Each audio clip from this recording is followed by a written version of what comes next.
Mom hunting for a new wedding officiant. I'm a bridesmaid in this wedding, so not my story, but had to share when I found this sub. I have two brothers, let's say Jay and L. Jay is getting married to a very sweet girl that we grew up with.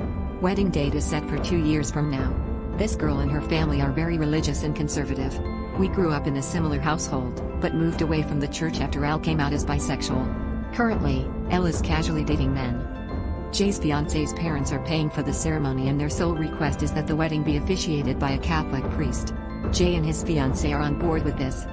As soon as my mother found out about this request and that they agreed, she lost her mind.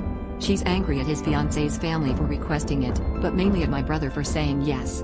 She said that a Catholic priest would never accept L, who is one of the groomsmen, being bi and potentially bringing a man as his date to the wedding. She asked my brother if he cared about L at all, if he realized that having a priest officiate directly insulted L and his lifestyle. She asked Jay if he had considered how L would feel about this choice. Jay's response has consistently been that they will address the situation with the priest they choose, and that it's ultimately his and his fiancé's day, so the wedding officiant is their decision. L is upset by this decision, obviously wishes a Catholic priest wasn't officiating, but understands it's not his wedding.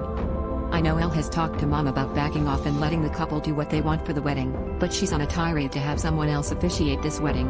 On Black Friday, while we were all staying at her house for the holiday, she invited her female friend over who just happens to be a pastor, wedding officiant, and LGBTQ+ ally. It was obviously an impromptu interview for her to officiate Jay's wedding.